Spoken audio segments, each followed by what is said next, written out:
Easter ദിനത്തിൽ ഏഷ്യാനെറ്റ് ഒരുക്കുന്ന ചിത്രങ്ങൾ ഏതൊക്കെയെന്നാണ് ഇന്നൊരു വീഡിയോയിൽ നോക്കാൻ പോകുന്നത്. രാവിലെ 7 മണിക്ക് വാഴ എന്ന മലയാള ചിത്രമായിരിക്കും ഏഷ്യാനെറ്റിലൂടെ സംപ്രേഷണം ചെയ്യുക.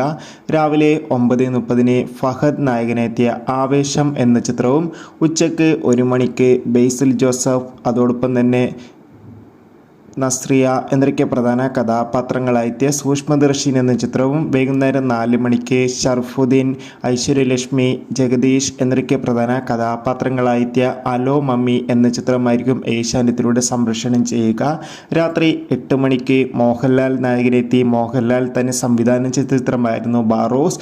ചിത്രത്തിൻ്റെ സാറ്റലൈറ്റ് അവകാശങ്ങൾ ഏഷ്യാനെറ്റാണ് സ്വന്തമാക്കിയിട്ടുള്ളത്. ചിത്രം ഈസ്റ്റർ ദിനത്തിൽ രാത്രി 8 മണിക്ക് വേൾഡ് ടെലിവിഷൻ പ്രീമിയർ ആയിട്ടായിരിക്കും ഏഷ്യാനെറ്റിലൂടെ സംപ്രേഷണം ചെയ്യുക. കാത്തിരിക്കാം ചിത്രങ്ങളുടെ TV പ്രീമിയറിനായി. നിങ്ങൾ കാത്തിരിക്കുന്ന ചിത്രം ഏതാണെന്ന് തീർച്ചയായും കമൻറ്റ് ബോക്സിൽ രേഖപ്പെടുത്തുക. Bye bye.